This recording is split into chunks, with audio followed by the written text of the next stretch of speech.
טוב, אז שלום שוב, זה השיעור החמישי והאחרון בסדרה של מבוא לחשיבה של הרמב"ם, והיום אנחנו הולכים לשאול כמה התיאולוגיה, האמונה של הרמב"ם, היא רלוונטית ליהודים היום במאה ה-21. יש היום כל מיני אנשים, אני לא חושב שהם מאוד רבים, ובכל זאת יש אנשים שמרגישים שהאמונה הרווחת במיינסטרים הדתי, קרי האמונה הקבלית, התיאולוגיה הקבלית, היא לא מתאימה להם, הם לא מצליחים להאמין בה, אוקיי? היא נראית ספקולטיבית, פנטסטית, כל מיני ישויות רוחניות ועולמות עליונים ונשמות והשתלשלויות וספירות, ואנשים כאילו אומרים, וואלה, לא יודע, כאילו, לא משכנע אותי, לא, למה, מאיפה זה מגיע? לא, קשה לי להאמין בדבר הזה, אוקיי? עכשיו, אני מדבר על אנשים שהם אנשים טובים, אנשים צדיקים, אוהבים את התורה, אוהבים לקיים מצוות, והם פשוט אומרים, כאילו, קשה לנו לקבל את הדבר הזה. ואז אנשים כאלה יכולים, לפעמים, לפנות אל הרמב"ם ולהגיד, אוקיי, אז אולי הרמב"ם הוא הפתרון שלנו, כי אצל הרמב"ם אנחנו יכולים למצוא איזושהי תיאולוגיה שהיא מבוססת, שהיא מתודית, שהיא פילוסופית, שהיא רצינית, שהיא לא ספקולטיבית, שכל דבר שיש בה אנחנו מנמקים ומסבירים ומבססים, ואולי זה מה שאנחנו צריכים. ואז יש איזושהי תנועה כזאת, אני חושב, מרגישים אותה קצת, אני חושב בסך הכל די קטנה, של איזשהו חזרה לרמב"ם. ולכן השאלה שבה פתחנו, האם באמת הרמב"ם יכול להוות מענה לאנשים כאלה? האם ניתן היום לבנות תפיסה דתית על הרמב"ם? אני חושב שזה מאוד בעייתי, וזאת הולכת להיות הטענה שלי היום. ומה שאני הולך לעשות זה לדבר על 3 נקודות שמהוות בעיה מאוד גדולה עבורנו לקבל את התיאולוגיה של הרמב"ם. 3 הנקודות האלה הם מה שנקרא לו תפיסת יהדות סטטית מול תפיסת יהדות דינמית. אני אסביר. הנקודה השנייה תהיה מדע, המדע של הרמב"ם ביחס למדע של ימינו. והנקודה השלישית, נקרא לזה השאלה האפיסטמולוגית. אני אסביר אחרי זה, בסדר? אז אל תדאגו. אלו 3 נקודות שהן מאוד בעייתיות, והן מקשות עלינו מאוד לקבל את התפיסה של הרמב"ם היום. כן, בסוף השיעור ננסה לראות מה אנחנו כן יכולים לקחת מהרמב"ם. אבל בואו נתחיל מהנושא הראשון. אז, מה זה אומר יהדות סטטית או יהדות דינמית? יש אנשים שהם מאמינים שהיהדות היא סטטית. מה הכוונה? שנכון, אולי יש כל מיני שינויים, מאוד יכול להיות שפעם לא היו חורים במצע, אבל בסדר, זה דבר די שולי, ובסך הכל היהדות במהותה היא סטטית. הלב של היהדות, הלב של האמונה היהודית לא השתנה. כלומר, שאם היום רוב היהודים הדתיים מקבלים איזושהי תפיסה קבלית מאוד מסוימת, שאפשר לכנות אותה בשם צמצום לא כפשוטו, okay? שזה ענף של קבלת הארי, שזה ענף של קבלה אחרת, שזה ענף של משהו אחר. אז המאמינים ביהדות הסטטית יגידו שגם רבי עקיבא האמין בקבלת הארי, בצמצום לא כפשוטו. Okay? וגם עתניאל בן כנז ויהושפט בן עשה, מלך יהודה, כמובן שזה בדיוק האל שהוא האמין בו. וכשהוא הלך להתפלל בבית המקדש, אז הוא חשב על הספירות ו4 עולמות, ואיך שהדברים משתלשלים, ושהוא בעצם מדבר על איזושהי התגלות שהשתלשלה מהאל, ובעצם אין לית אתר פנוי מיני, כלומר, וכו' וכו' וכו'. אוקיי?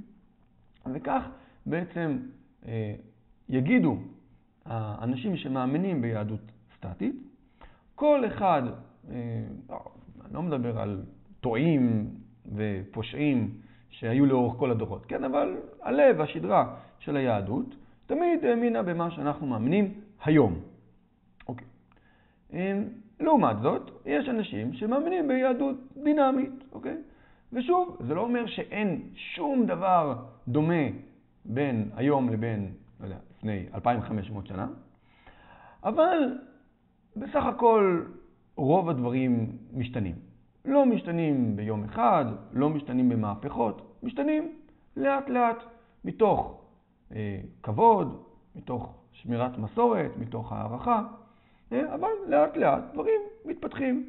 ולכן ההבדל בין היום לבין לפני 50 שנה נגיד הוא לא הבדל מאוד גדול, אבל ההבדל בין היום לבין לפני 1000 שנה הוא הבדל מאוד גדול. ואנשים שחיו לפני 1000 שנה לא מאמינים באמונה המקובלת היום, אוקיי? אם אנחנו מדברים נגיד על הגאונים, רבי גאון או לא יודע, כל הגאונים לא קיבלו את האמונה המקובלת היום, אוקיי? ולפני 2000 שנה עוד יותר לא, ולפני 3000 שנה עוד יותר לא. בסדר? כלומר, כנראה שיהושפט בן עשה, לא יודע למה נתפסתי אליו, אבל יהושפט בן עשה, כנראה הוא האמין באיזשהו אל מוגשם, כנראה עם גוף, אבל גם אם אין לו גוף אז מוגשם בצורות אחרות, וזה בסדר גמור. אנחנו מאוד אוהבים את יהושפט, וכאילו באמת, באמת, כן? אבל אנחנו פשוט לא מאמינים במה שהוא מאמין, וזה בסדר גמור, יאמרו המאמינים ביהדות הדינמית. אוקיי. בואו נחזור לרמב"ם. כן. הרמב"ם בגדול, בפשטות, הוא מאמין ביהדות סטטית. אוקיי? כלומר, כשהרמב"ם בא לשכנע אותנו שאסור לנו להגשים את האל, אז הוא גם מנסה, משקיע הרבה בלפרש את התנ"ך ואת חז"ל בצורה כזו, שהתברר שגם הם בעצם האמינו באיזשהו אל פילוסופי מופשט אריסטוטלי. אוקיי? זאת התפיסה של הרמב"ם. יש לו גם 13 עיקרים, כן, שהתורה לא עתידה להשתנות, כן? אז אפשר להגיד שזה לא נכלל בזה, אבל כנראה שכן. כן? כלומר, מבחינת הרמב"ם יש אמת אחת, וכולם האמינו בה. מבחינת הרמב"ם, משה רבנו הוא סוג של פילוסוף אריסטוטלי, כמובן, לא אריסטו, כי כמובן, משה רבנו חי לפני אריסטו, אבל צורת החשיבה שלו בסך הכל היא צורת חשיבה אריסטוטלית. וכך כל הנביאים, וכך כל גדולי ידו. היום, לאנשים, נגיד, אנשים שקוראים את הדברים בצורה ביקורתית, אנשים שמנסים להטיל ספק ולשאול את עצמם שאלות ולנסות באמת להגיע לאמת, אז אנשים מהסוג הזה מאוד קשה להם לקבל תפיסת יהדות סטטית. למה? כי זה פשוט סותר כל מקור שאנחנו רואים. Okay? כל מקור שתראו מצביע על כיוון אחד, יהדות דינמית. Okay? עכשיו, אני יכול להיכנס לדיון הזה, לא רוצה להיכנס לזה, בסדר? אז אם אתם חושבים אחרת, אתם יכולים כאילו לכעוס עליי, אתם יכולים לשלוח לי הודעה מאוד כועסת כזאת, אולי עם אימוג'י כזה, כועס. סתם, אני צוחק, אפשר לדון בזה, אבל אני לא חושב שזה המקום. בסדר? עכשיו אני אניח כנקודת הנחה, שאני חושב שהיא מאוד נכונה ומבוססת, שיהדות סטטית היא לא מסתברת, אוקיי?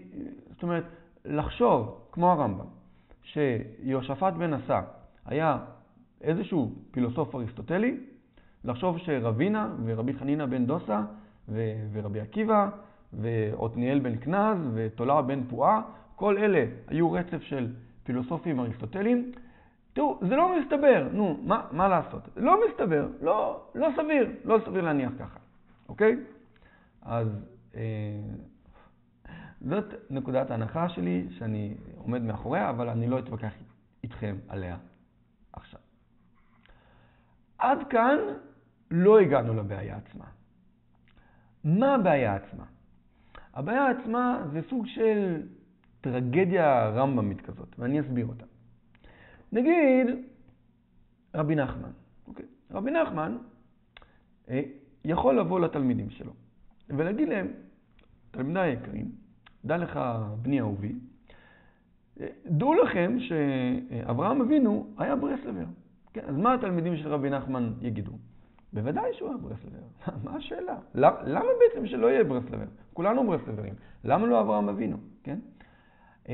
כן, הוא יכול להגיד, תשמעו, שוב, רבי חנינא בן דוסא, בטח שהוא היה ברסלבר, כן? ורבי עקיבא, הוא על אחת כמה וכמה.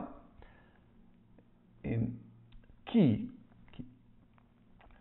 רבי נחמן פונה לאנשים שמאמינים שבעניינים דתיים, לפחות, צריך להיות תמימים, אוקיי? ואסור להפעיל חשיבה ביקורתית על דברים דתיים. זה פשוט בדת, לא מפעילים חשיבה ביקורתית. בדברים אחרים אולי כן, בסדר? אם אתם עוסקים בנדל"ן, לא יודע, תפעילו חשיבה ביקורתית. אבל בתוך התחום הזה של האמונה, צריך להיות תמים. אוקיי? יש הרבה מאוד אנשים שככה חושבים, ככה מסתכלים על זה. אני לוקח את ברסלב כאיזשהו ארכיטיפ, אבל כמובן שזה לאו דווקא ברסלברים. אוקיי, אלו לא אנשים שהרמב"ם מושך אליו. אוקיי? אנשים שילכו אחרי הרמב"ם, אנשים שאוהבים את הרמב"ם, אנשים שהרמב"ם מדבר עליהם, הם לא האנשים האלה. בסדר? האנשים שהרמב"ם מדבר עליהם הם אנשים שמטילים ספק. הם אנשים שיש להם חשיבה ביקורתית. הם אנשים שמנסים להבין את מה שהם מתכוונים, ואז מנסים להבין אם זה נכון. בדיוק כמו שקראנו בשיעור האחרון, בתוך הפסקה של הרמב"ם, בתוך הפרק חלק א' פרק נ', אוקיי? ולכן יש כאן איזושהי טרגדיה מסוימת, כי דווקא הרמב"מיסטים באמת, הם לא יוכלו להאמין לרמב"ם. כן? אם היה מישהו שהוא לא היה רמב"מיסט, אז הוא היה יכול להאמין לרמב"ם, אבל הוא לא יעשה את זה כי הוא לא רמב"מיסט. ואז אם מישהו כן רמב"מיסט, אז הוא גם לא יוכל להאמין לרמב"ם, כי הוא מטיל ספק, והוא חושב בצורה ביקורתית, והטיעון הזה הוא לא עומד בביקורת, אוקיי? ואז הוא אומר שאף אחד לא ממש יכול לקבל את זה, וזה כאילו כן, זה קצת מבאס.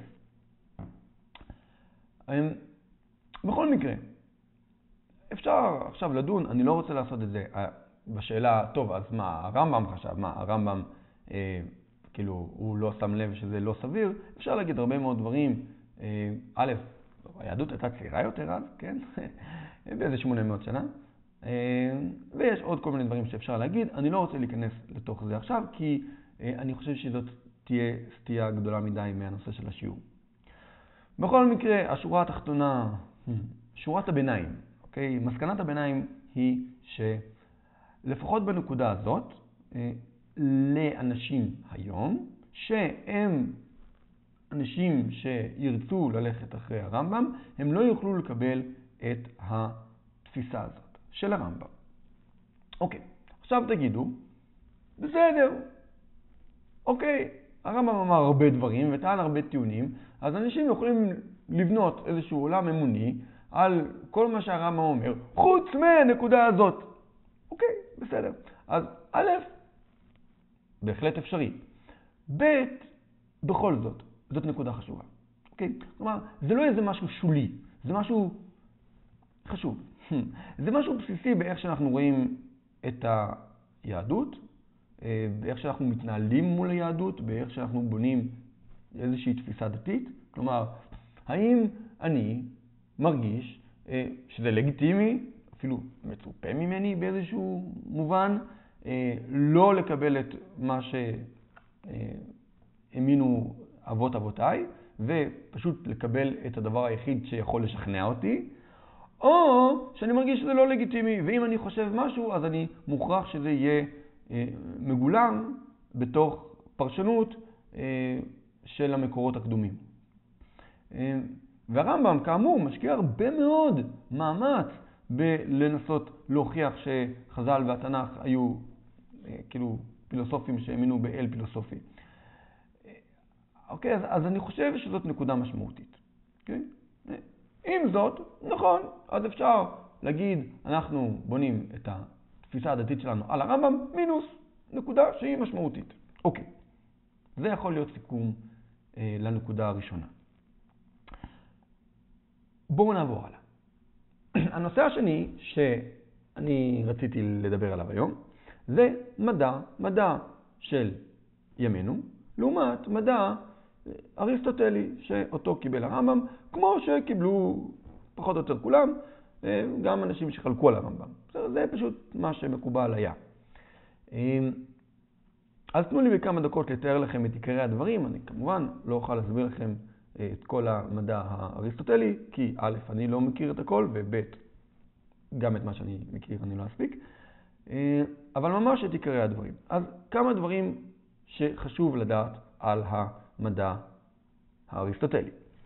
קודם כל, למי שלא יודע, במדע האריסטוטלי כדור הארץ נמצא במרכז, ומסביבו יש ספרות, יש כמו גלדי בצל, אוקיי? עיגול, עיגול, עיגול, עיגול, בסדר?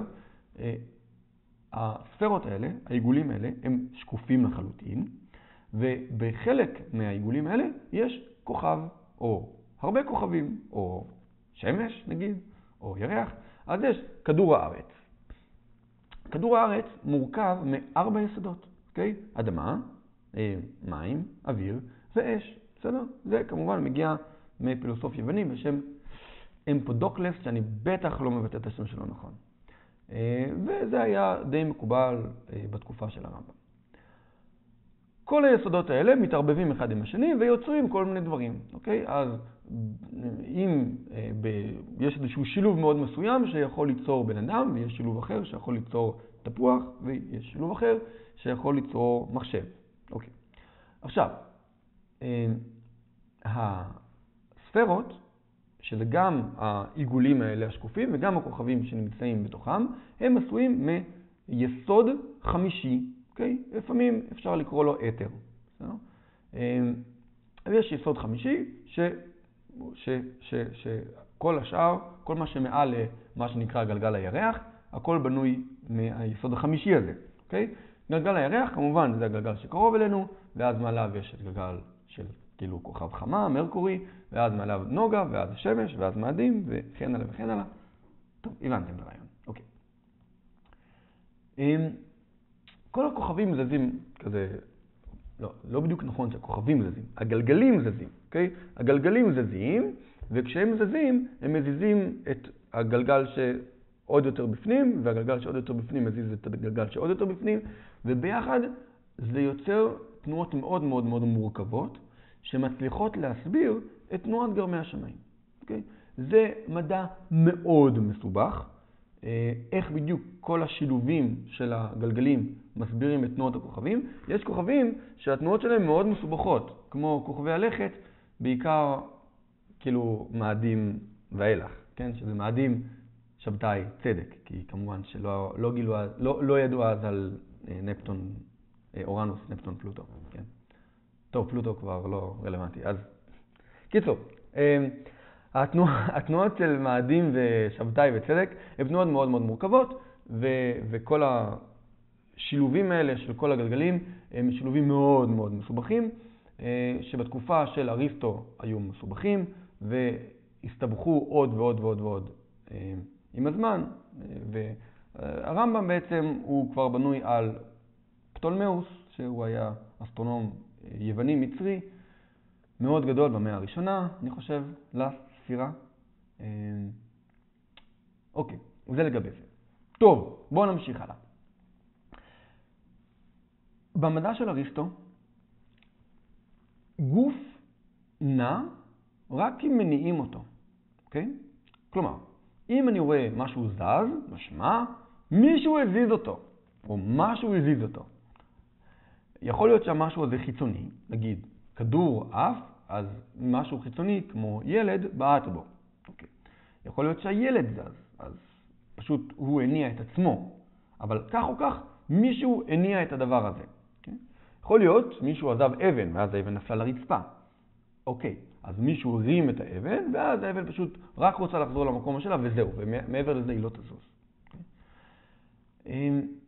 כדי שמשהו יזוז עוד ועוד ועוד ועוד, צריך משהו שימשיך להזיז אותו עוד ועוד ועוד ועוד. מה זז עוד ועוד ועוד ועוד? כמובן, ניחשתם נכון, הכוכבים. אוקיי, הכוכבים לא מפסיקים לזוז, גם השמש והירח, כן? הם כל הזמן זזים, במהירות עצומה מאוד, כמו שהרמב"ם ידע, כן? כלומר, אם אנחנו מניחים שכדור הארץ באמצע, כן? אז כל הדברים האלה זזים במהירות מאוד גדולה. מה שהתכוונתי לומר זה שהפילוסופים אז הם כבר העריכו את המרחקים, ולמרות שהם לא העריכו נכונה, אבל הם כן הגיעו למספרים מאוד מאוד מאוד גבוהים, והמשמעות היא שאם נגיד כוכבי הלכת או כוכבי השבט מסתובבים סביבי, אז גם אם נראה שהם זזים מאוד לאט, הם בעצם זזים במהירות עצומה, גם על פי החישובים של הקדמונים. אוקיי? זה מה שניסיתי לומר. אז הכוכבים זזים, והם זזים מהר. משמע מישהו מזיז אותם, ומזיז אותם מהר. אוקיי? התפיסה של הרמב"ם הייתה שהכוכבים הם ישויות תבוניות שזזות. אוקיי? הן מניעות את עצמם. והן מניעות את עצמם הן מקבלות השראה מאיזשהו מושג שכלי, מופשט. כן, הן ישויות כאילו חכמות יותר, הן לא כזה כמונו. הן ישויות נשגבות וחכמות, ויש איזשהו מושג כזה שמקבלות ממנו השראה, ואז הן רוצות להידבק במושג הזה, וזה בא לידי ביטוי בתנועה עיגולית, שהיא תנועה שנחשבה בעיני פילוסופים כתנועה מושלמת. כלומר, הם לא העלו על דעתם בכלל תנועה שלא סיבובית, ובעצם זה מה שתקע את כאילו קופרניקוס ואלה שהלכו בדרכו, כי הם בעצם הציעו מודל הליוצנטרי, כלומר שמש במרכז, והמודל שלהם היה לא מדויק בכלל. והסיבה שהוא היה לא מדויק, מבחינת התחזיות שהם נתנו, זה כי הם לא הבינו שצריך להשתמש באליפסות. עד שבא קפלר ואמר להם, חבר'ה, אתם צריכים להשתמש באליפסות. אבל זה היה שינוי תודעתי מאוד גדול. הרעיון הבסיסי היה שהעיגול הוא משהו מושלם. כן? והכוכבים שהם זזים כי הם מקבלים איזשהו השראה מאיזשהו רעיון שכלי מושלם, ואז הם מביאים את זה בתנועה מושלמת. בסדר?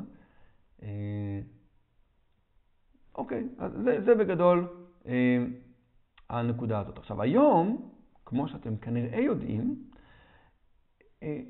גוף יכול לזוז פשוט כי שום דבר לא עוצר אותו. כן? אז יכול להיות שכוכב זז, פשוט כי זז, כי לפני איזה 7 מיליארד שנה התפוצץ איזה סופרנובה ועפו משם כל מיני חלקיקים, והחלקיקים בסופו של דבר יצרו כוכב, והכוכב פשוט משייט. עד מתי? עד שמשהו יעצור אותו, ואם שום דבר לא יעצור אותו, הוא לא יפסיק לשייט. בסדר? הירח פשוט שם. משהו דחף אותו לפני הרבה מאוד זמן, והוא פשוט תקוע בסיבוב סביב כדור הארץ. הוא לא צריך משהו שיניע אותו. Okay? זה שינוי מחשבתי מאוד עמוק. כן? אנחנו נגיד זורקים אבן, ואז לאט לאט אבן מאטה. אז מבחינת הרמב"ם, האבן מאטה, כי השקענו בה רק כוח מסוים, אז הכוח הזה כאילו נגמר באיזשהו שלב. והיום אנחנו מבינים את זה בצורה אחרת. אנחנו אומרים לא. הכוח לא נגמר, פשוט תהיה החיכוך. החיכוך מפעיל כוח נגדי. זה צורת חשיבה שונה לגמרי. צורת חשיבה מדעית. אוקיי. אז זה נקודה שהיא מאוד חשובה. כלומר, ההבדל הזה. יש עוד נקודות חשובות. אצל הרמב"ם אין דבר כזה ריק, אין דבר כזה אין סוף. בשני הנושאים האלה, של ריק ואין סוף, באיזשהו מובן איינשטיין חזר לאריסטו. כלומר, בפיזיקה של ניוטון יש ריק ואין סוף, כאילו זה הכל פשוט מרחב אינסופי, ובתוכו כל מיני דברים מתנהלים. זה כאילו, איינשטיין קצת מחזיר את הגלגל אחורה. כאילו גם אם הכל ריק, גם אם יש ריק, הריק הזה הוא משהו, כאילו הוא מרחב זמן שיכול להתעקם ויכול כאילו לעשות דברים, כן? וגם האינסוף קצת כזה פחות כאילו זורם, עד כמה שאני מצליח להבין. אני לא איש מדע דגול, אבל עד כמה שהבנתי גם הנושא הזה של אינסוף הוא לא כל כך מקובל כאילו בתפיסה האיינשטיינית. אוקיי, אז בסדר, אז באיזושהי נקודה מאוד קטנה הייתה איזושהי חזרה. אוקיי, בסדר. אבל בסך הכל יש הרבה מאוד הבדלים בין הפיזיקה של היום לפיזיקה של אריסטו. יופי, עכשיו אני אדברר את מה שאתם אומרים בלב כבר 10 דקות כשאני חופר לכם על המדע היווני. ומה שאתם אומרים בלב, אני חושב, אני מניח, כן? זה מה אכפת לי. לא אכפת לי, בסדר? אני לא קורא את הרמב"ם בשביל ללמוד פיזיקה. אני קורא את הרמב"ם בשביל ללמוד אמונה, בשביל לראות תיאולוגיה, בשביל לראות איך הוא בונה יהדות בצורה מסוימת, איך הוא מגיע לקדוש ברוך הוא. לא אכפת לי מהפיזיקה, בסדר? אז יכול להיות שזה מה שאתם חושבים. אני מנחש שחלקכם לפחות אולי חושבים ככה. בכל מקרה, זה לא נכון. זה לא נכון. אכפת לי. למה אכפת לי? משתי סיבות. אוקיי. סיבה ראשונה, אצל הרמב"ם אין חלוקה ברורה בין שני הנושאים. תיאולוגיה ופיזיקה הם נושאים מחוברים, הם המשך טבעי אחד של השני. אי אפשר כאילו להגיע לתיאולוגיה בלי ללמוד פיזיקה. זה כאילו זה חסר משמעות. זה לא עובד ככה. שני הנושאים האלה מחוברים. בעצם כשהרמב"ם אומר את המילה מדע, הוא לא מתכוון ל-science, הוא מתכוון ל-knowledge, אוקיי? והסיבה היא שאצל הרמב"ם מדע זה פשוט הידע האנושי. מה זה ידע אנושי? זה ביולוגיה, מתמטיקה, תיאולוגיה, כן? זה ידע אנושי, מדע, אוקיי? היום יש קצת יותר חלוקה. אז הסיבה הראשונה שאי אפשר להפריד כאילו בין הפיזיקה של הרמב"ם לבין התיאולוגיה שלו, זה כי הוא לא הפריד ביניהם, אוקיי? והוא לא ממש יכל להפריד ביניהם, כי זה סוג של אותו דבר, אוקיי? כלומר, זה בדיוק אותו דבר, זה נושאים שונים, אבל הם מאוד מחוברים. הסיבה השנייה שאנחנו לא יכולים לעשות את ההפרדה הזאת, כי גם אצלנו זה ככה. כלומר, גם היום קשה להפריד בין המושגים האלה, למרות שהיום באופן טבעי כן, כאילו זה נחשב דיסציפלינות שונות, כן? ובכל זאת, גם היום יש השפעה מאוד גדולה, ואני אדבר על זה, אבל בואו נתחיל עם הרמב"ם. אם אנחנו נשאל את הרמב"ם, איך בעצם הקדוש ברוך הוא יוצר את מה שקורה פה, אוקיי? מה תהיה התשובה שלו? משהו בסגנון הזה. אני כנראה מפשט מדי, לא מלשון מופשט, מלשון פשוט, כן? אז אני כנראה לא אדייק מאוד, אבל זה יהיה משהו בסגנון הזה. הרמב"ם מגיד לכם, תראו, הקדוש ברוך הוא איזושהי צורה נבדלת, נשגבת. יש גלגל החיצוני, כן, הכי רחוק מאיתנו, והגלגל החיצוני הזה, בגלל שהוא שואף לאל, הוא מסתובב במעגלים. בגלל שהוא מסתובב במעגלים, אז הוא יוצר עוד איזשהו משהו, וגם הגלגל מתחתיו מסתובב במעגלים, ואז גם זה שמתחתיו, ואז גם זה שמתחתיו, ואז גם זה שמתחתיו. יש גם כל מיני שכלים באמצע, לא ייכנס לזה. ובסופו של דבר יש גלגל הירח, הגלגל הכי קרוב אלינו, הוא גם מסתובב במעגלים כתוצאה מכל מה שקרה עד עכשיו. ואז הגלגל גורף איתו חלק ממה שמתחתיו, שזה האש, שזה כאילו היסוד מהארבע יסודות שהוא הכי למעלה. ואז האש מתערבב עם כל מה שלמטה, ואז כשחומרים מתערבבים, אז נוצרים כל מיני דברים חדשים, כמו נגיד ברזל, או אבן, או קולה, כן? נגיד, לא יודע, בסדר? בני אדם, אוקיי? אז כל הדברים האלה נוצרים. איך זה נוצר? בסופו של דבר, בגלל שהגלגל החיצוני נע במעגלים, בהשראת הקדוש ברוך הוא. הצורה המושלמת.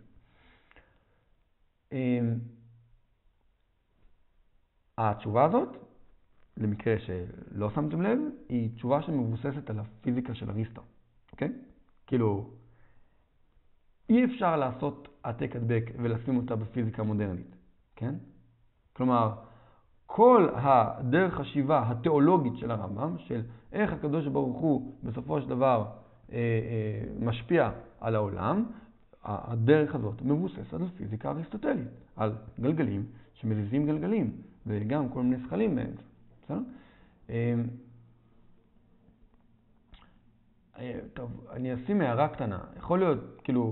יכול להיות שיש הבדל בין התפיסה של הרמב"ם לתפיסה של אריסטו איך בדיוק הדברים האלה קורים. אז יכול להיות שזה לא היה מדויק כשאמרתי אריסטוטלית. אז אני מתנצל אם קרתה תקלה על ידי. אבל בואו נמשיך הלאה. בכל מקרה, זה לא המדע של היום. ואי אפשר לעשות העתק הדבק ולהגיד, אוקיי, בואו ניקח את התיאולוגיה של הרמב"ם ופשוט נלביש את זה על המדע של היום. מה אתם תעשו? דברים זזים בהשראת, דברים לא צריכים השראה כדי לזוז. גם השראה לא תעזור להם, כי לאטומים שזזים, נגיד, אין תבונה, אז איך הדברים מתחילים לזוז בלי שיש תבונה שמקבלת השראה, כן? כתוב, זה לא עובד, אי אפשר, בסדר?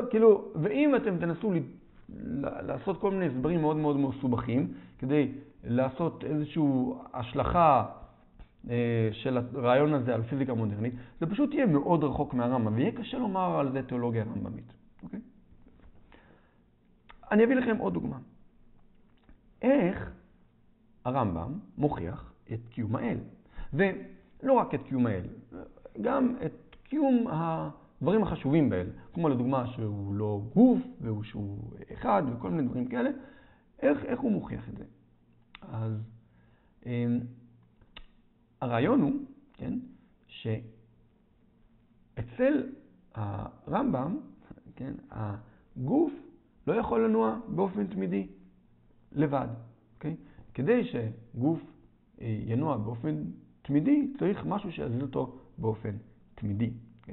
כדי שמשהו יזיז אותו באופן תמידי, במקרה הזה אנחנו מדברים על הגלגל החיצוני, אני מקווה שכבר הבנתם את זה, הוא צריך השראה תמידית. Okay? כלומר, צריך איזשהו משהו רוחני תמידי, בגלל שאנחנו לא יכולים אחרת להסביר תנועה תמידית. Okay? אבל היום, בפיזיקה שלנו, תנועה תמידית זה א' ב' שלנו. זה אפילו לא בדיוק תנועה, זה כאילו מנוחה שהיא ביחס אלינו היא תנועה. כן? כלומר, מי שעומד על השמש, חוץ מזה שהוא נשרף, מבחינתו הוא לא נע, כן? מי שעומד על הירח, מבחינתו הוא לא נע סביבנו, כן? אנחנו נעים סביבו. כן? כלומר, כל הקונספט הזה שכל הזמן צריך משהו שידחוף את מה שכל הזמן זז, הוא קונספט לא רלוונטי, ולכן כל ההוכחה של הרמב"ם היא לא רלוונטית. בסדר? אז שוב, עוד דוגמה לבעייתיות שבניסיון להפריד תיאולוגיה מפיזיקה אצל הרמב"ם. מצוין. בואו נעבור לחלק השני. גם אצלנו קשה מאוד להפריד פיזיקה מתיאולוגיה, למרות שבמבט ראשון זה הרבה יותר מופרד. אבל יש השלכות מאוד דרמטיות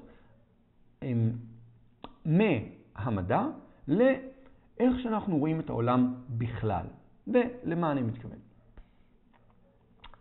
המדע המודרני, ככל שהוא הולך ומתפתח, אנחנו מבינים יותר ויותר שאנחנו בעצם לא באמת מבינים. בעבר, אנשים חשבו שהמדע פשוט מתאר את המציאות, אוקיי? הנה המדע, הוא מוכיח, זה מה שקיים במציאות, אוקיי? ככל שהמדע הולך ומתקדם, זה פתאום כזה, אוקיי, תראו, זה נהיה מסובך. נגיד, יש לי כאן שולחן, אז אני חושב שהוא מוצק. כך אני חושב בדרך כלל. כשאני לא חושב הרבה, זה מה שאני חושב. אני אומר, אוקיי, הנה, שולחן מוצק. אתם לא רואים אותו, אני רואה אותו, תאמינו לי. אוקיי? יש פה, אתם שומעים אותו, אבל יש כאן שולחן, והוא מוצק מאוד. מה זה אומר שהוא מוצק? זה אומר שהוא מלא, אוקיי? זה אומר אין בו תנועה, אבל אז בעצם המדע אומר לי, רק רגע, השולחן הזה הוא בעיקרו ריק, ויש בו מלא תנועה.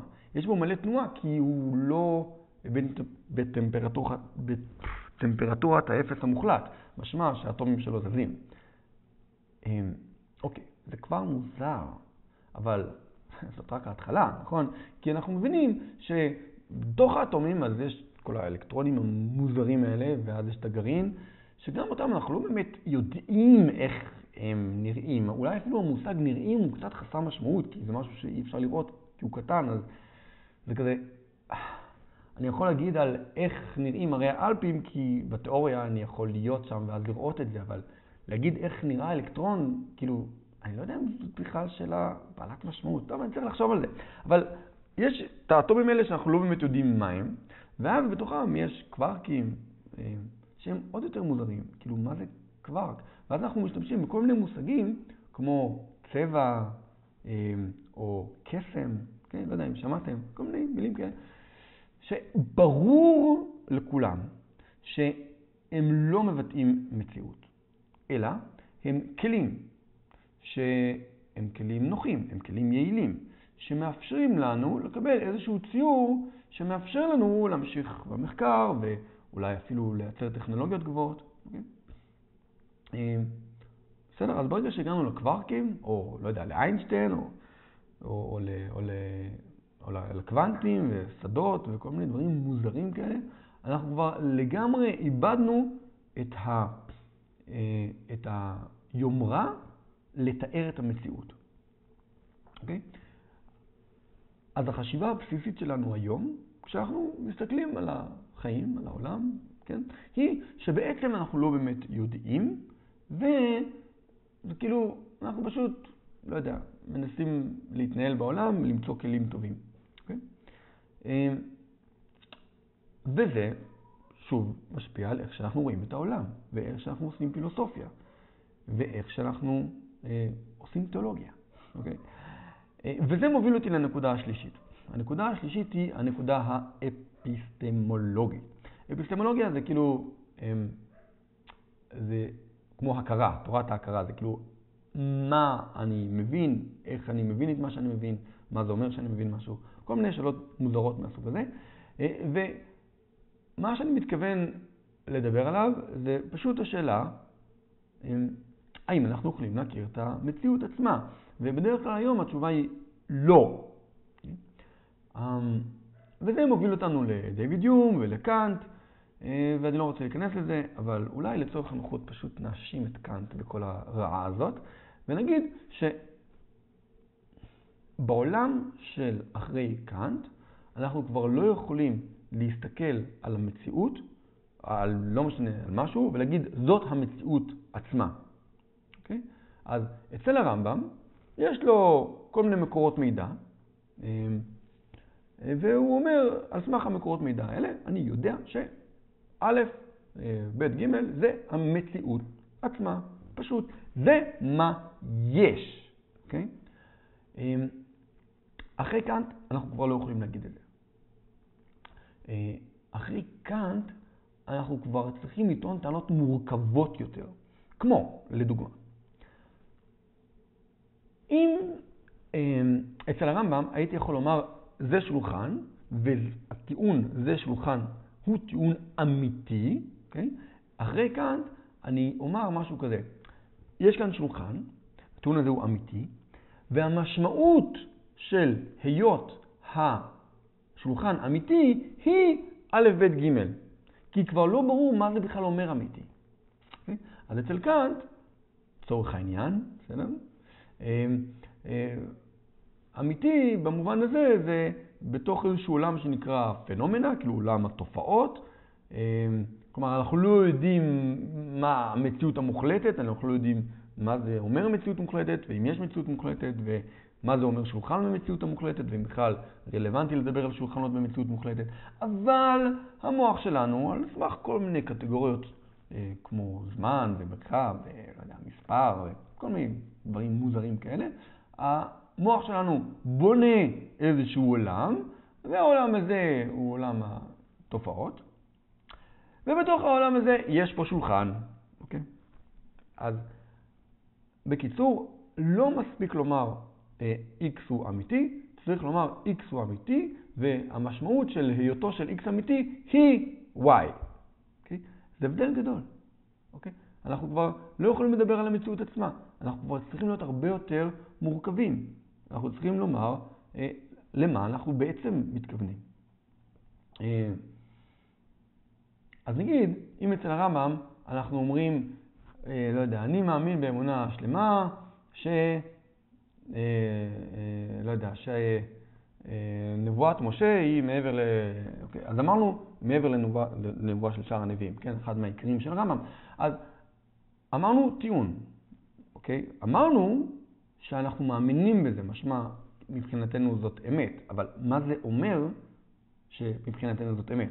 כאילו, לא מספיק לומר שאנחנו מאמינים במשהו, לא מספיק לומר שמשהו הוא אמיתי. אנחנו צריכים להסביר למה אנחנו מתכוונים, מה המשמעות של זה שמשהו אמיתי. אוקיי? מקווה שהצלחתי להבהיר את זה. אז בעצם כל התפיסה התיאולוגית שלנו היא אמורה להשתנות אחרי מהפך כזה. כן? אנחנו צריכים להבין יותר טוב מה זאת טענה, מה זאת אמונה, מה זה אומר שאנחנו מאמינים במשהו. אם אנחנו אומרים, אנחנו מאמינים בקדוש ברוך הוא, אוקיי, מצוין, מה זה אומר? אוקיי? וזה פשוט כל כך שונה מאיך שהרמב"ם חשב על דברים. כאילו, אצל הרמב"ם יש איגרת יפה, שנקראת איגרת לחכמי מונטף שלר, איזשהו מקום בדרום צרפת. זה נקרא גם איגרת גזירת הכוכבים. באיגרת הזאת הרמב"ם אומר שכל מידע שיש לנו הוא צריך להיות מבוסס על אחד לפחות משלושת המקורות הבאים. או היגיון, או חושים, או התגלות. כלומר, מסורת של התגלות או משהו כזה. תורה, קיצור. אז זה מצחיק, כי אחרי הרמב"ם, אחרי דקארט, בעצם הפילוסופיה המערבית התחלקה לאמפיריציסטים, כלומר אנשים שמאמינים שאנחנו יכולים להגיע למציאות המוחלטת על ידי ניסיון, כן? על ידי חושים, והצד השני היה רציונליסטים, שהאמינו שאנחנו יכולים להגיע למציאות המוחלטת על ידי היגיון. אז הרמב"ם כאילו הקדים אותם, אמר, כן, זה גם טוב, אנחנו יכולים להגיע למציאות המוחלטת. Okay? עכשיו, זה כבר לא רלוונטי, אנחנו כבר לא יכולים להגיד את זה, ואז אם אנחנו לא יכולים, אם אנחנו כבר מסתבכים ולומר שאנחנו מגיעים לאיזושהי מציאות מוחלטת, אנחנו צריכים לשאול, אז אם כן, אז איך, ואם לא, אז למה אנחנו מתכוונים. קיצור, זה פשוט, זה כבר לא עובד. כן, אנחנו זקוקים לאיזושהי תיאולוגיה שתדע להתייחס לשאלות המאוד מורכבות שעלו בפילוסופיה במהלך השנים שבין הרמב"ם להיום, וגם שאלות שמקבלות חיזוק מההתפתחות המדעית שקרתה מאז שהרמב"ם חי ועד ימינו. ולכן, לסיכום, אני חושב שמאוד קשה לקחת את הרמב"ם ולחיות היום איזושהי תיאולוגיה שמבוססת עליו. Okay? בפשטות. אני חושב שזה לא רציני. לא רק שזה לא רציני, אני חושב שזה לא יכול להתאים לרמב"מיסטים. Okay? שבמהות שלהם הם אנשים שמטילים ספק, שחושבים בצורה ביקורתית, שרוצים להשתכנע במה שהם אומרים, והם לא מחפשים איזושהי אמונה תמימה. ולכן אני חושב שבפשטות הפרויקט הזה לא יכול לעבוד. מה כן? כמו שדיברנו בשיעור שעבר, אנחנו יכולים לקחת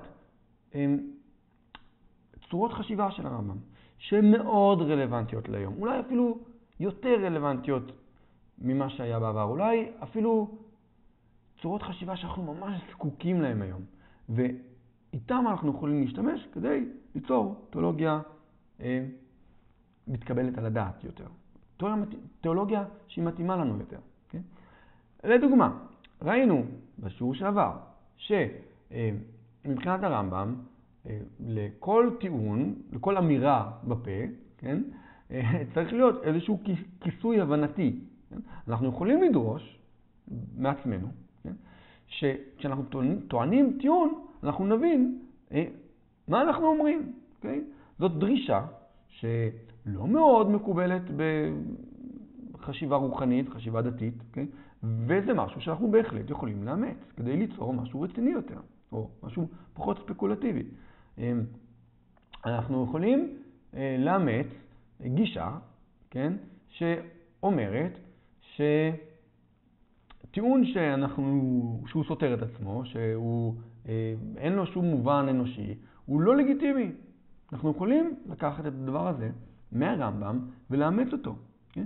אנחנו יכולים לומר שאנחנו לא בונים תפיסת עולם על סמך חריגות מהטבע, על סמך דברים מוזרים, על סמך תופעות חד פעמיות, לא עקביות ולא ברורות, שאנחנו לא יודעים אפילו לאן זה מוביל אותנו. Okay? אנחנו יכולים לדרוש מעצמנו לבנות תפיסת עולם לא על המופלא והמוזר והביזארי, אלא על העקבי והמבוסס ועל הניתן לתחזית והניתן לתצפית. Okay? כל הדברים האלה הם דברים שאנחנו בהחלט יכולים לקחת מהרמב"ם, ואני חושב שממש כדאי שנעשה את זה. כי אם לא, אז אנחנו נשארים בעצם עם יהדות שיש בה אפשרות אחת. אפשרות שהיא מאוד מאוד ספקולטיבית, שהיא מתבססת על היגיון שהוא לא מבוסס כל כך, ואני חושב שזה חבל. אז אני מקווה שלפחות את זה נוכל לקחת מכאן. אז זהו, שמחתי מאוד לדבר איתכם על הרמב"ם. הרבה מאוד אנשים מבינים את הרמב"ם בהרבה מאוד צורות שונות, אז אם אתם לא הייתה לכם היכרות עם הרמב"ם, אז אתם מוזמנים להמשיך לקרוא, ללמוד, לשמוע, ואם כן הייתה לכם אם כן הייתה לכם היכרות עם הרמב"ם, אתם מוזמנים לחלוק עליי ולחשוב בצורה ביקורתית, ולא לקבל את כל מה שאני אומר כי אני אמרתי את זה. אבל אני כן מקווה שגם לכם וגם לכם אני עוררתי מחשבות וגרמתי לכם לחשוב על דברים ולהתעניין בהגות הזאת של הרמב"ם. אז שיהיה לכם המשך יום מופלא.